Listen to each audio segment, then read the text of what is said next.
ini. Nah, pada kali ini saya bersama Ibu Sunarti. Beliau adalah guru kelas atau wali kelas 5. Assalamualaikum Bu Sunarti. Waalaikumsalam warahmatullahi wabarakatuh. Bagaimana kabarnya hari ini? Alhamdulillah sehat. Alhamdulillah sehat, baik ya pada hari ini. Nah, pada kesempatan hari ini kita akan adakan percakapan pra-observasi. Sebelum nantinya saya akan mengamati jalannya proses pembelajaran yang akan Ibu lakukan di kelasnya. Nah, sama saja kalau istilahnya di sini melakukan proses supervisi kelas seperti itu. Nah, pada kesempatan hari ini juga Bu, saya akan menyampaikan tujuan dari kegiatan kita pada hari ini atau tujuan supervisi observasi ini, yaitu tujuannya adalah untuk mengetahui dan mengevaluasi jalannya proses pembelajaran yang akan Ibu lakukan di kelas. Kemudian kita juga nanti akan melakukan percakapan pra-observasi. Nah, pra-observasi ini adalah sebagai bentuk persiapan awal sebelum Ibu nantinya melakukan proses pembelajaran di kelas agar nantinya lebih siap, kemudian Ibu juga lebih percaya diri sehingga dapat memberikan pembelajaran yang menarik bagi peserta didiknya. Nah, sebelum itu di sini saya akan mengajukan beberapa pertanyaan Bu. Bisa ya? Oke. Pertanyaan pertama di sini Bu terkait tujuan pembelajaran yang akan Ibu terapkan nantinya. Kira-kira apa tujuan pembelajaran yang akan Ibu terapkan? Baik, adapun tujuan pembelajaran yang akan saya lakukan nanti pada saat kita melakukan observasi kelas, yang pertama itu ada 3 tujuan. Yang pertama, siswa mampu menyajikan hasil kesimpulan dari isi teks penjelasan dengan tepat dan jelas. Yang kedua, siswa mampu melakukan pengalaman penerapan melaksanakan hak kewajiban dan tanggung jawab sebagai warga masyarakat secara percaya diri. Dan yang ketiga itu, siswa mampu memahami gambar cerita secara jelas. Oh, baik. Jadi ada 3 tujuan pembelajaran yang ingin dicapai ya Bu? Ya, betul. Oke. Selanjutnya Bu, kira-kira bagaimana area pengembangan yang ingin Ibu capai di kelasnya? Jadi area pengembangan yang akan saya lakukan nanti di kelas itu ada 3 aspek, yaitu yang pertama pengamatan sikap. Jadi pengamatan sikap itu adalah bagaimana melihat siswa pada saat dia presentasi, bagaimana dia menguasai materi, kemudian dia percaya diri, kemudian bahasa yang digunakan. Iya. Kemudian aspek selanjutnya adalah pengetahuan. Di sini kita bisa melihat bagaimana siswa itu dapat menemukan masalah yang terjadi dalam teks bacaan yang akan dipaparkan nantinya. Kemudian yang terakhir itu adalah keterampilan, yang mana di sini saya akan melakukan presentasi, unjuk kerja, hasil karya dan juga proyek. Wah, luar biasa sekali Bu.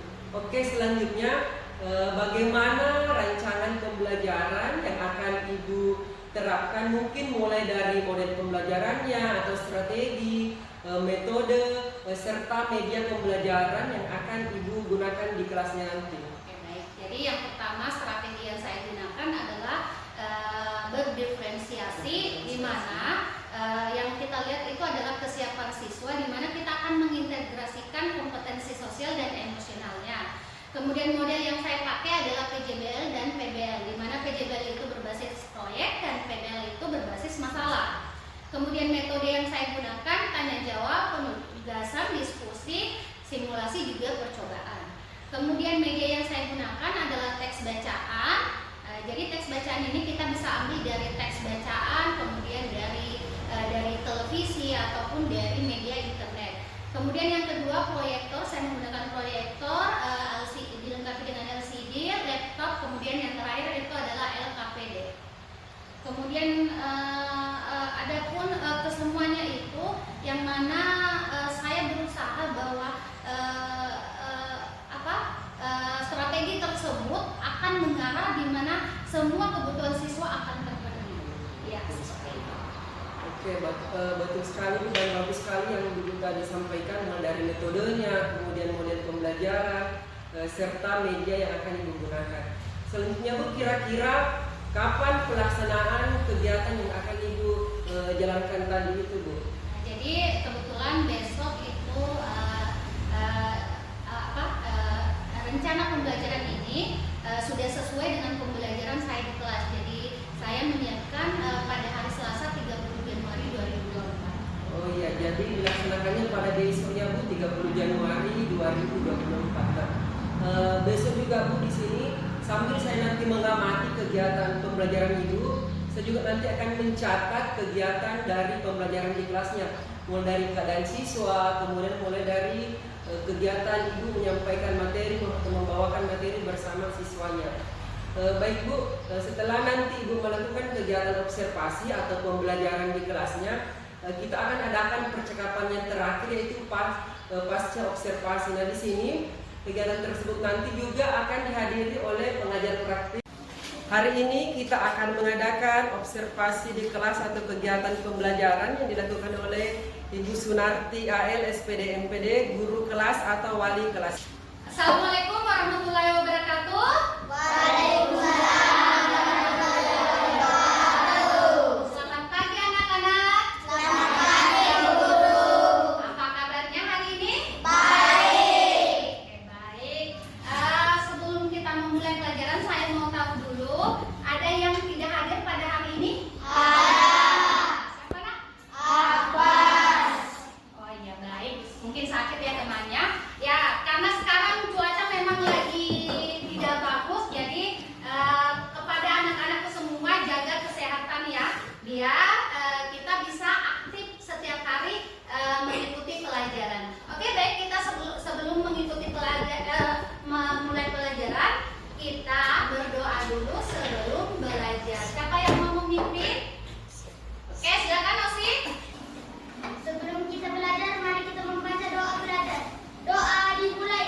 Bismillahirrahmanirrahim. Rabbi zidni ilman warzuqni fahman amin. Mengucapkan dua kalimat syahadat. Asyhadu an la ilaha illallah wa asyhadu anna Muhammadar Rasulullah. Artinya, aku bersaksi bahwa tiada Tuhan selain Allah, dan aku bersaksi bahwa Nabi Muhammad adalah utusan Allah. Tepuk PPK. Religius, nasionalis, mandiri, gotong royong, integritas.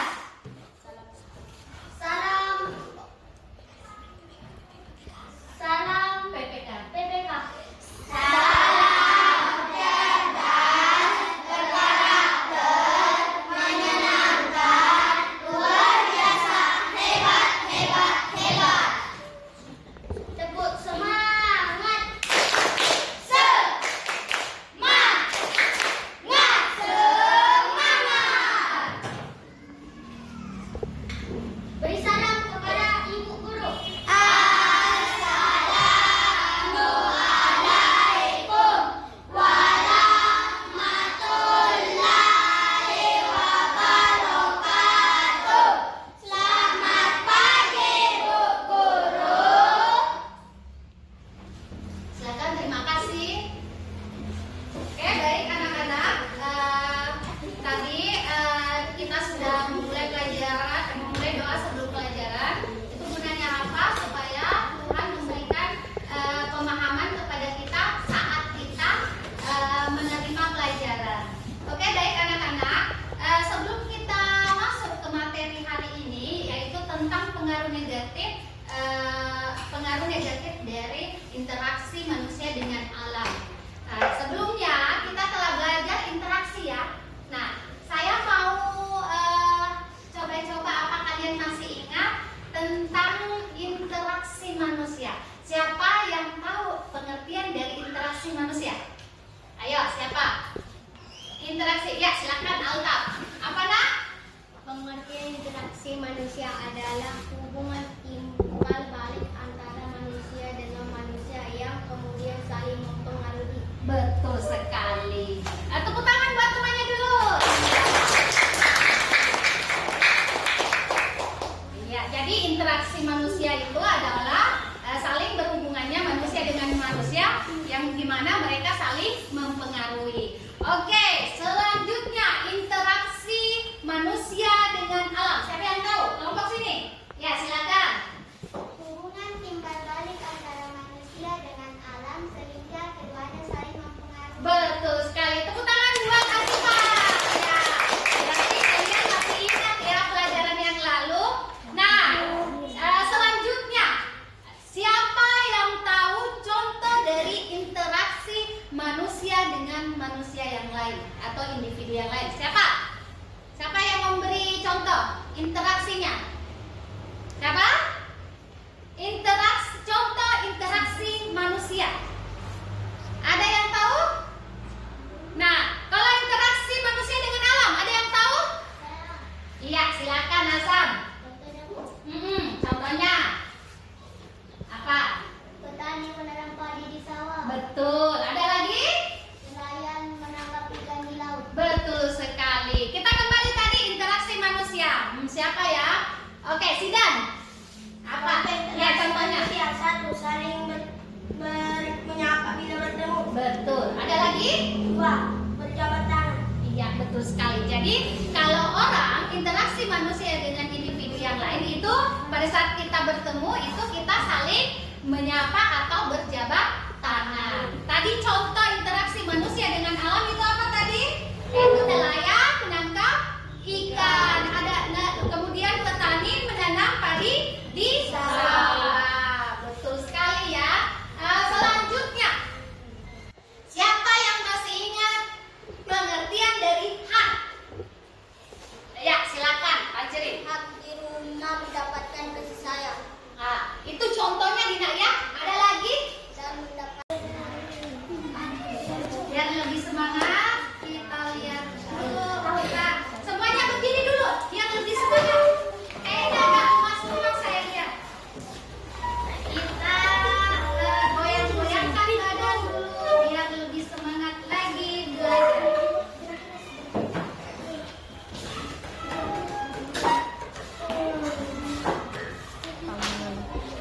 Oke, semua menghadap ke depan. Semua menghadap ke depan. Masih ingat gerakan arah asik.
Jadi sesuatu yang harus kita dapatkan. Betul sekali. Tepuk tangan buat semuanya.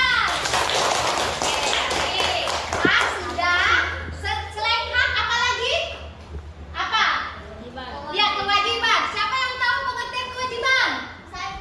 Hah? Ya, silakan Kansa. Sesuatu yang diwajibkan, sesuatu yang harus dilaksanakan, atau sesuatu harus.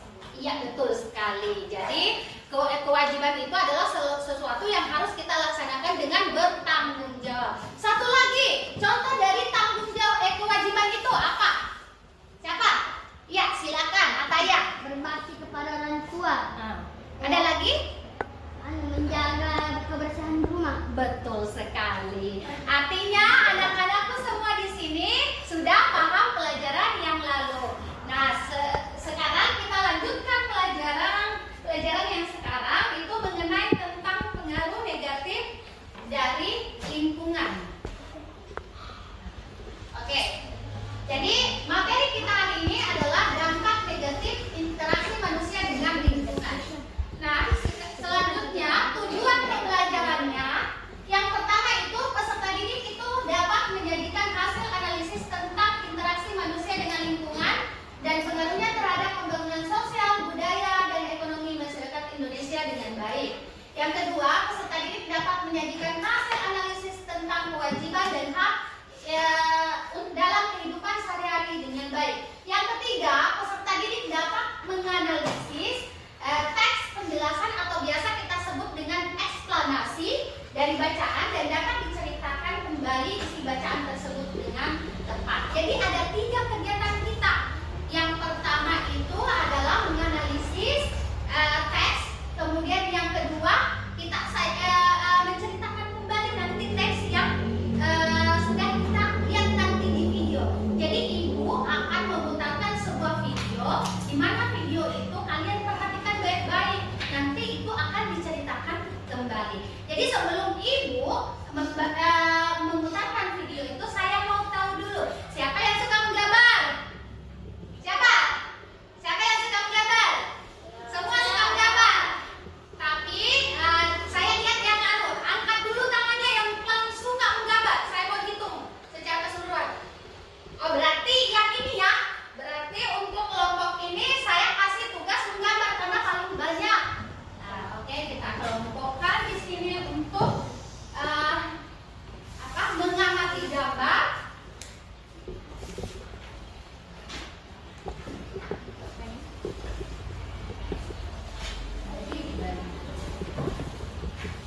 Oke, yang suka mendengarkan siapa?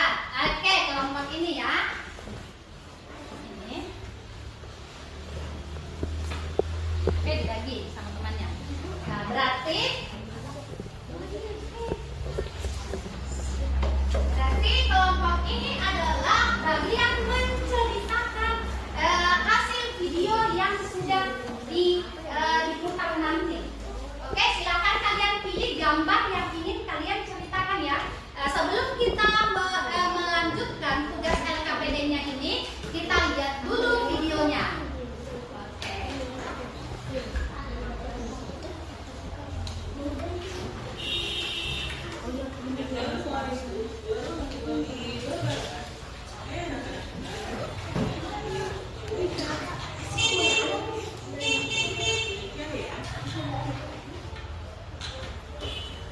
Di video kali ini kita akan belajar tentang pengaruh negatif interaksi manusia dengan lingkungan alamnya.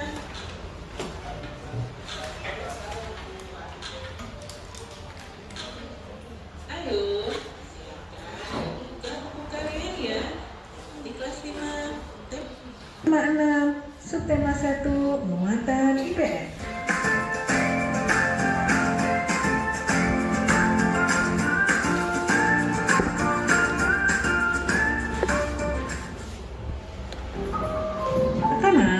Guru mau tanya dulu ya, menurut kalian mengapa manusia perlu berinteraksi dengan lingkungannya?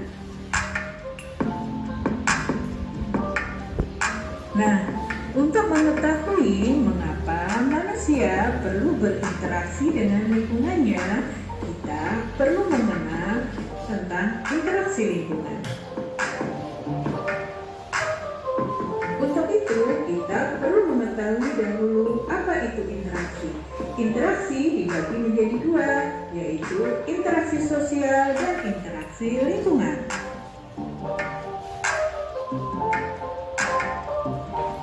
Interaksi sosial adalah hubungan sosial yang menyangkut hubungan antar individu, atau individu dengan kelompok, atau juga kelompok dengan kelompok.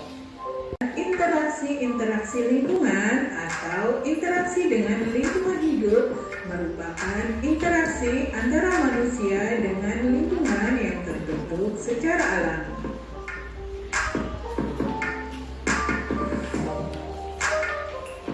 Anak-anak, baik interaksi sosial maupun interaksi lingkungan sama-sama perlu dilakukan oleh manusia.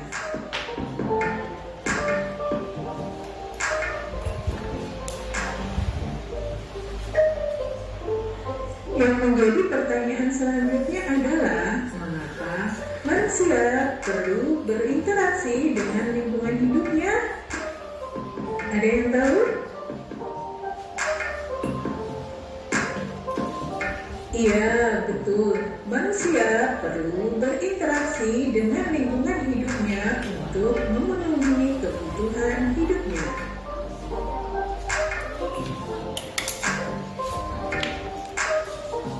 Namun, manusia juga harus dapat memanfaatkan alam untuk memenuhi kebutuhan hidupnya dengan menggunakan ilmu pengetahuan dan teknologi.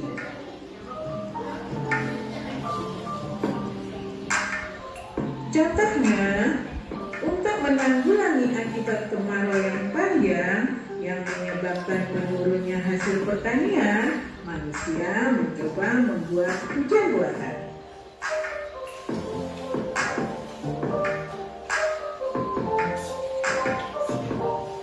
Pembuatan hujan buatan ini tentu dengan menggunakan ilmu pengetahuan dan teknologi.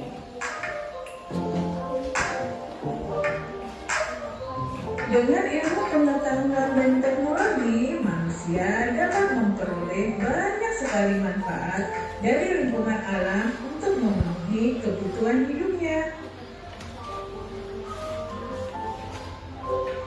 Di bidang pertanian, perikanan, perkebunan, dan peternakan merupakan bentuk interaksi manusia dengan lingkungan alam untuk memenuhi kebutuhan hidupnya.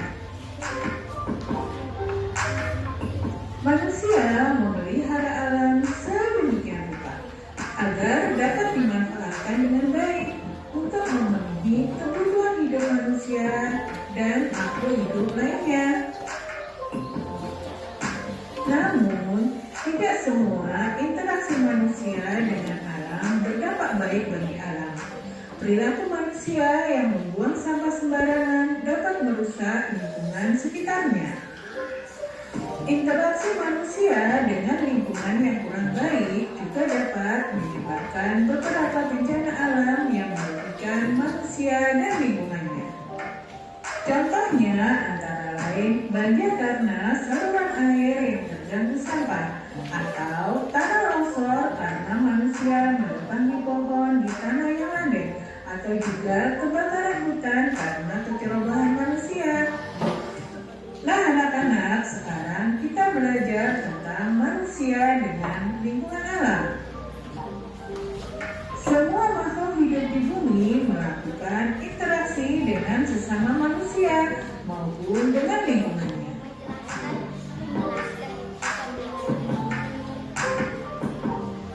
Lingkungan alam terdiri dari benda mati dan makhluk hidup.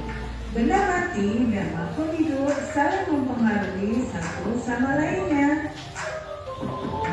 Salah satu jenis hubungan antara makhluk hidup dengan benda mati adalah jenis tanah, suhu, dan curah hujan di suatu tempat dapat mempengaruhi jenis tanaman dan hewan yang berkembang di daerah itu.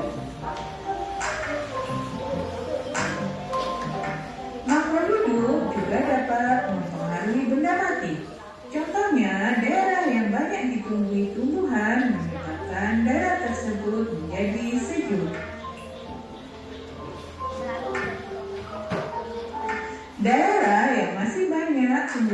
manusia cenderung memiliki air tanah yang baik dan berlimpah, karena tanaman membantu tanah menahan dan menyimpan air dalam tanah dengan baik. Hubungan manusia dengan alam dibagi menjadi dua, yaitu satu, hubungan yang membuat manusia harus menyesuaikan diri dengan alam. Dua, hubungan yang dapat membuat manusia memanfaatkan alam sekitarnya. Salah satu cara manusia untuk dapat menyesuaikan diri dengan lingkungannya adalah dengan mempelajari peristiwa alam yang ada di lingkungannya.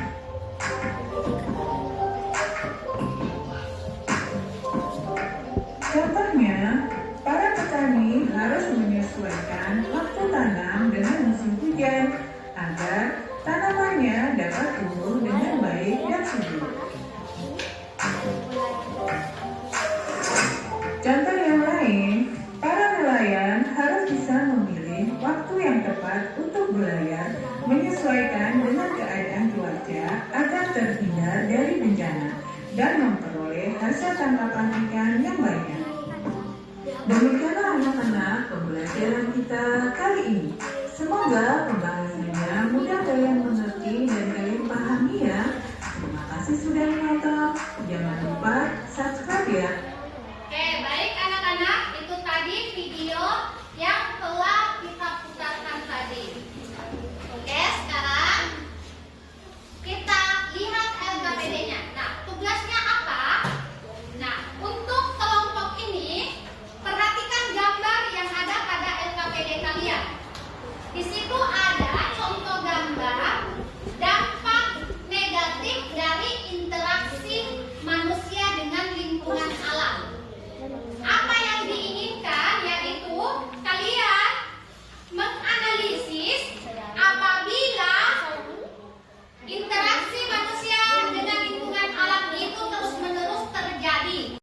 Apa yang akan terjadi? Kemudian apa dampaknya bagi lingkungan dan bagi manusia? Nah, untuk kelompok 2, tugasnya yaitu menganalisis hak dan kewajiban siswa di sekolah. Kemudian kelompok 3, di situ ada gambar. Sudah lihat semua gambarnya? Itu adalah contoh-contoh dari kerusakan lingkungan.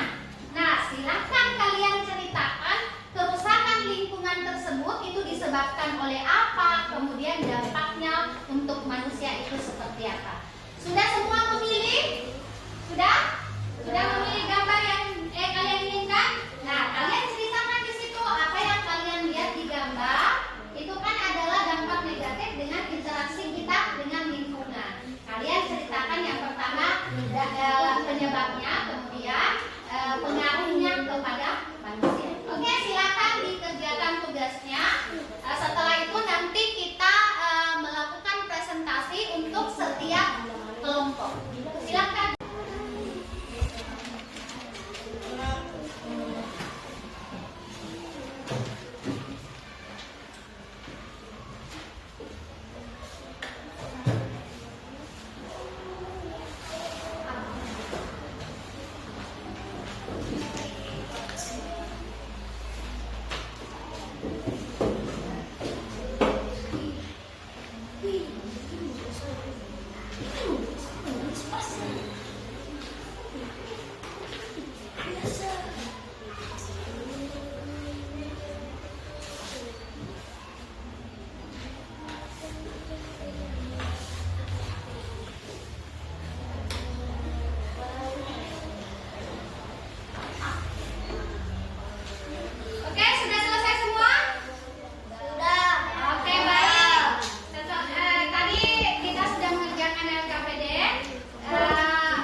alam, laut, dan hutan akan rusak. Oke, terima kasih Atika. Beri tepuk tangan semuanya. Oke, kelompok 2 silakan lakukan presentasi.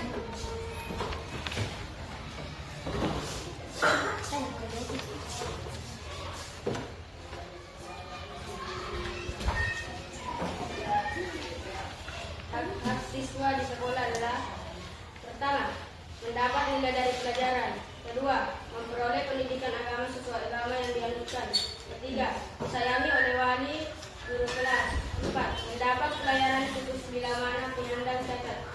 Kewajiban siswa di sekolah adalah: pertama, mengerjakan piket; kedua, menghormati dan menghargai guru; ketiga, saat ibu guru menjelaskan kita mendengarkan; keempat, selalu menjaga keamanan dan kebersihan sekolah. Oke, terima kasih Putra. Tepuk tangan teman-temannya dulu. Selanjutnya kelompok 3. Oh iya, baik, Bidan. Pada gambar tersebut yaitu mobil yang terhalang banjir. Penyebab tersebut adalah pengaruh negatif yang disebabkan oleh manusia yang membuang sampah sembarangan dan sampah yang tercemar di lingkungan alam. Untuk mengatasi banjir tersebut adalah membuang sampah pada tempatnya dan harus bertanggung jawab dengan yang bersih. Maka lingkungan alam tersebut akan bersih dan pula manusia bisa hidup dengan tenang dan sehat. Pada dampak tersebut bisa kendaraan bisa rusak dan manusia perlahan musnah dan bisa menyebabkan lingkungan alam menjadi kotor. Maka itu manusia harus menjaga lingkungan bersih agar manusia bisa hidup dengan lingkungan bersih. Oke, baik, terima kasih. Tepuk tangan teman-temannya dulu.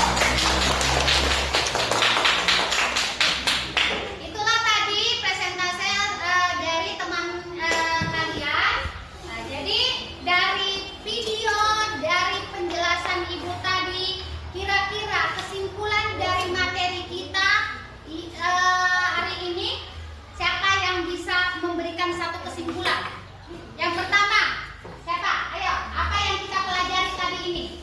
Silakan disimpulkan. Atika dulu. Apa yang kamu simpulkan dari tugas yang Ibu berikan tadi? Apa yang bisa disimpulkan? Kasih besar suaranya, Atika.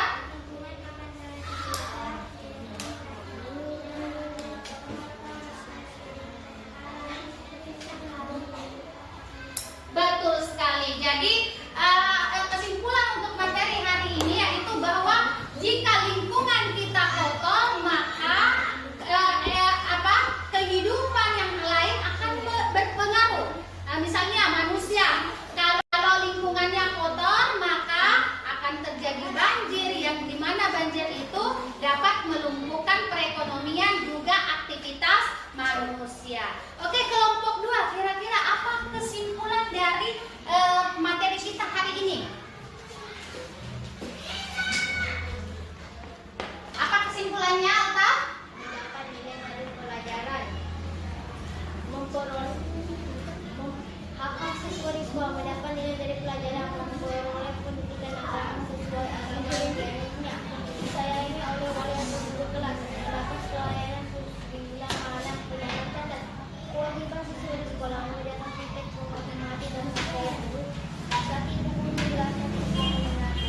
Oke, jadi itu tadi kesimpulannya bahwa hak dan kewajiban itu harus seimbang, baik di rumah, di sekolah, di masyarakat, itu semua hak dan kewajiban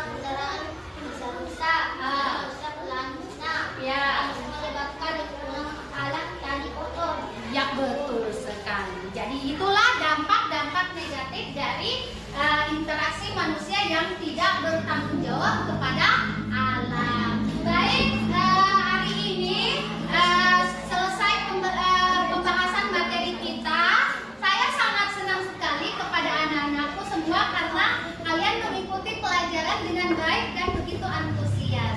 Nah, sebelum kita menutup pelajaran, marilah kita membaca doa sebelum pulang. Oke. Siapa yang mau memimpin? Saya. Oke, sudah.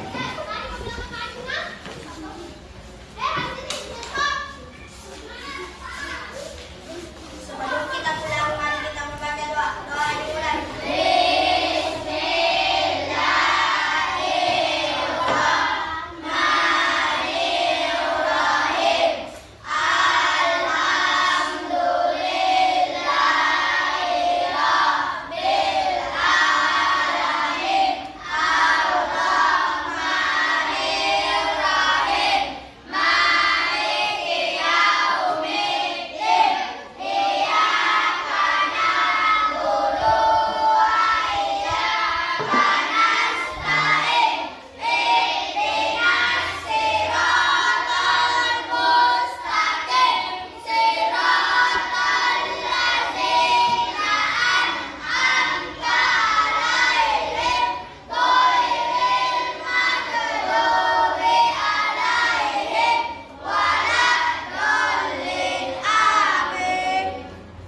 Oke, terima kasih Tidak. Baik anak-anak, kita bertemu di pertemuan selanjutnya dengan materi kalor dan panas. Silakan kalian baca materi pada buku paketnya. Kita bertemu untuk membahas materi tersebut. Oke, Ibu ucapkan Assalamualaikum warahmatullahi wabarakatuh. Waalaikumsalam warahmatullahi wabarakatuh. Assalamualaikum warahmatullahi wabarakatuh. Hari ini saya Ramli Ibrahim dari UPTD SD Negeri 93 Baru, calon guru penggerak angkatan 9 dari Kabupaten Baru, Provinsi Sulawesi Selatan, akan melakukan percakapan pasca observasi. Hari ini saya tidak sendiri. Hari ini saya bersama rekan guru saya, yaitu Ibu Sunarti AL SPD MPD. Beliau adalah guru wali kelas 5 di SD UPTD SD Negeri 93 Baru. Hari ini juga kami didampingi oleh pengajar praktik saya, yaitu Pak Rizal SPD. Beliau adalah pengajar praktik di angkatan kami, di angkatan 9 dari Kabupaten Baru. Baik, pada kesempatan hari ini saya akan berbincang-bincang bersama Ibu Sunarti. Ibu Sunarti adalah guru yang telah saya observasi di kelas 5. Pada percakapan observasi ini saya akan memberikan beberapa pertanyaan kepada Ibu Sunarti. Sebelumnya, bagaimana kabarnya Bu pada hari ini? Alhamdulillah sehat, Pak. Alhamdulillah sehat. Oke, terkait percakapan pada hari ini, yaitu percakapan pasca observasi, tadi sudah menyampaikan sebelumnya bahwa saya akan memberikan beberapa pertanyaan kepada Ibu terkait jalannya observasi yang sudah Ibu laksanakan di kelasnya, yaitu di kelas 5. Tujuan dari kami atau saya melakukan kegiatan ini adalah untuk mengevaluasi sejauh mana pembelajaran yang sudah Ibu lakukan pada saat observasi pembelajaran di kelasnya, Bu. Bisa ya? Bisa. Oke, baik. Untuk pertanyaan pertama, Bu, bagaimana perasaan Ibu terkait dengan jalannya observasi yang sudah Ibu lakukan di kelasnya? Baik, terima kasih. Mengenai jalannya observasi, saya rasa dalam setiap kegiatan itu semuanya berjalan lancar, tetapi ada hal-hal yang berkaitan dengan observasi itu, di mana saya harus membenahi yang berkaitan dengan pembelajaran berdiferensiasi. Nah, itu yang harus saya perbaiki karena jujur ini hal baru bagi saya, apalagi untuk kurikulum Merdeka itu akan baru saya terapkan di tahun ini. Oh ya, jadi fokus kepada pembelajaran berdiferensiasi ya, Bu. Oke, luar biasa sekali. Selanjutnya, Bu, mungkin Ibu bisa menceritakan kembali area pengembangan apa yang Ibu akan lakukan di kelas dan langkah-langkah atau tahapan-tahapan apa yang sudah Ibu lakukan pada saat observasi pembelajaran di kelas Ibu. Oke, baik. Jadi dalam observasi yang sudah saya lakukan itu, area pengembangan yang saya lakukan itu di ranah pengetahuan, sikap sama keterampilan. Adapun langkah-langkah yang saya lakukan, yang pertama yaitu mengidentifikasi kebutuhan sesuai minat, gaya belajar siswa. Itu yang pertama. Kemudian yang kedua, mengelompokkan siswa sesuai minat atau gaya belajar mereka. Kemudian yang ketiga, tentu saya menyesuaikan materi dengan metode pembelajaran yang saya terapkan. Adapun yang selanjutnya dalam proses observasi itu, saya memantau kemajuan siswa itu, lalu melakukan penilaian, di mana penilaian itu saya memastikan bahwa setiap siswa itu mendapatkan dukungan untuk mencapai tujuan pembelajaran. Kemudian yang terakhir, hasil dari penilaian itu saya jadikan refleksi di mana kurangnya saya dan di mana step-step yang harus saya perbaiki.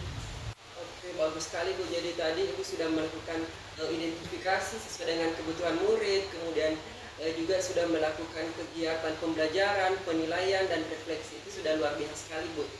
Oke, terkait tadi dengan jawaban Ibu yang mengatakan bahwa Ibu akan fokus pada pengembangan area pengembangan pengetahuan dan keterampilan. Oke, kira-kira Bu, sejauh mana keberhasilan yang sudah Ibu lakukan pada kelasnya? Apakah sudah 100% mungkin atau berapa kira-kira seperti itu Bu? Baik, di area pengembangan untuk ranah pengetahuan ini adalah dimana saya sudah cukup berhasil dalam hal dimana siswa itu mampu menguasai materi pembelajaran yang diberikan. Kemudian dari ranah sikap sama keterampilan, saya merasa ini masih belum berhasil. Kenapa? Karena di ranah sikap itu saya mengharapkan bahwa anak-anak itu mampu berpikir kritis. Sedangkan itu belum terlihat dalam proses pembelajaran yang saya lakukan pada observasi sebelumnya. Kemudian di ranah keterampilan itu saya juga mengharapkan siswa itu mampu melakukan pemecahan masalah. Tapi itu saya tidak temukan karena kendalanya disebabkan anak-anak belum terlihat keterampilan berkomunikasinya. Seperti itu. Oh, seperti itu ya. Oh, jadi di ranah sikap dan keterampilan masih perlu ditingkatkan ya. Oke, baik Bu, kira-kira apakah ada kendala yang Ibu temui sehingga Ibu tadi mengatakan bahwa masih perlu diadakan kayak semacam fokus pada pengembangan di sikap dan keterampilan tersebut? Kira-kira apa kendala atau hambatannya Bu sehingga hal itu dapat terjadi? Ya, jadi kendala yang saya temui pada saat pembelajaran itu di mana siswa itu belum mampu berkomunikasi secara aktif dalam menyampaikan pendapatnya. Jadi itu sangat penting dalam hal pada saat siswa berdiskusi, komunikasi itu sangat penting bagaimana agar siswa itu mampu menuangkan ide-idenya, dan itu yang menurut saya yang belum terlihat dalam observasi tersebut. Oke, jadi muridnya barangkali kurang aktif dalam bersosialisasi, keberaniannya mengungkapkan pendapatnya. Kira-kira Bu, menurut Ibu mengapa siswa tersebut kurang aktif atau kayak semacam kurang percaya diri menyampaikan pendapatnya Bu? Kira-kira seperti itu. Jadi kenapa kendala komunikasi itu sangat kurang dalam pembelajaran? Itu yang pertama dari faktor siswa itu kurang percaya diri. Itu yang pertama. Kemudian yang kedua, biasanya kurang persiapan sebelum diskusi. Itu sangat penting sebelum dilakukan diskusi, di mana siswa harus memahami materi, kemudian topik-topik apa yang paling penting dalam pembahasan diskusi tersebut. Kemudian yang paling penting itu karena anak-anak kurang praktik dalam berbicara di depan umum. Itu yang paling penting menurut saya. Oke. Dari penjelasan Ibu tadi, kira-kira ada tidak rencana Ibu ke depannya untuk meminimalisir dari hambatan yang terjadi di kelas Ibu? Kira-kira apa rencananya Bu? Ya. Jadi dari jika dilihat dari kurangnya kepercayaan diri siswa, hal yang perlu saya lakukan itu banyak-banyak memberikan yang namanya pujian atau dorongan positif, karena itu sangat paling penting untuk memotivasi siswa. Jadi apapun yang kita berikan, misalnya pujian, itu dapat memotivasi siswa untuk lebih pede lagi. Kemudian untuk melatih keterampilan berbicara, saya bisa menerapkan metode yang namanya berbagi cerita. Jadi kita membagikan cerita, kemudian anak-anak disuruh menceritakan kembali cerita tersebut. Bisa juga melakukan presentasi, jadi itu juga salah satu bentuk untuk membuat siswa itu lebih percaya diri untuk berbicara. Kemudian yang terakhir itu bermain peran. Iya, anak-anak biasanya paling suka acting. Nah, saya bisa memotivasi siswa melalui metode peran ini sehingga siswa mau berbicara, berani berbicara di depan umum. Oh, baik, luar biasa sekali Bu. Itu tadi salah satu beberapa bagian rencana yang sudah Ibu sampaikan. Kalau saya bisa simpulkan dari rencana Ibu, itu tadi di sini Ibu mungkin akan menyesuaikan dengan minatnya, dengan bakat atau gaya belajar dari murid Ibu tadi. Seperti tadi bermain peran, kemudian berbagi cerita, itu sudah masuk semua Bu. Seperti pembagiannya dari kayak semacam seperti visual, auditori, dan kinestetik itu sudah bisa nanti kita terapkan di kelasnya Ibu, karena Ibu sudah memiliki rencana yang sudah luar biasa sekali. Oke, kira-kira Bu, dari rencana yang sudah Ibu tadi sampaikan, kira-kira kapan pelaksanaan dari rencana itu? Mungkin secepatnya minggu depan. Oke, secepatnya minggu depan. Oke, luar biasa sekali Bu. Baik, terima kasih Bu atas kesempatannya.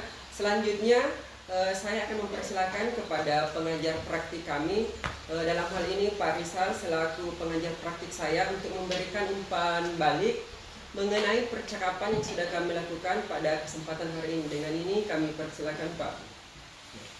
Terima kasih Pak Ramli bersama dengan Ibu atas kesempatan yang diberikan. Berdasarkan tadi apa yang saya lihat dari hasil observasinya, apakah pasca observasi yang dilakukan percakapan coaching ini itu sangat luar biasa, berbagai tahap yang dilakukan dari tujuan sampai ke terakhir untuk dan dilaksanakan dengan baik. Hasil observasinya pun sudah sesuai dengan apa yang normatifnya terjadi. Saya semua ingin memberikan sedikit pertanyaan, apakah informasi yang saya dapatkan itu setelah melakukan mulai dari tahap pra, kemudian proses observasi, kemudian setelah itu kegiatan pasca observasi hari ini, bagaimana perasaannya Pak Ramli setelah melakukan itu semua? Alhamdulillah, kalau perasaannya hari ini sampai hari ini sungguh luar biasa sekali, karena dengan kegiatan seperti ini, mulai dari kemarin percakapan pra, observasi, kemudian hari ini pasca observasi, itu secara tidak langsung melatih kemampuan kami seorang guru melakukan coaching dengan menyesuaikan sesuai dengan alur tirta, seperti itu Pak. Kemudian seperti ini kan kalau kita di tahap SD kan biasanya itu seperti kita tahu observasi seperti ini biasanya dilakukan oleh kepala sekolah yang dilakukan oleh rekan sejawat.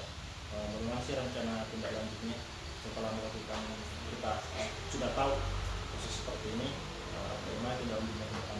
Untuk tindak lanjut ke depannya ini kami akan mengadakan komunikasi langsung dengan kepala sekolah, kemudian tentunya dengan komunikasi tersebut nanti dengan rekan guru yang lain akan membentuk suatu kesepakatan bersama untuk membentuk jadwal bagaimana observasi ini dapat berkelanjutan ke depannya atau dapat dilakukan secara kontinu atau berkelanjutan, seperti itu. Kasih sedikit tadi ulasan mengenai itu tadi, sudah sangat betul ketika kita melakukan hal seperti itu, karena seperti kita tahu bahwa teman guru kan itu biasanya lebih sering perhatikan kita daripada kita sendiri. Jadi kita perlu ada penilaian banding atau observasi banding, entah dari penilaian diri sendiri dan juga penilaian dari teman. Nah, analoginya itu seperti yang bilang tadi, bahwa setiap hari teman lihat ini beraktivitas di sekolah, sedangkan kita sendiri pun jarang tuh lihat diri kita sendiri, bahkan secara objektifnya pun teman itu lebih objektif, lebih ada diri sendiri karena subjektif seperti itu. Terima kasih.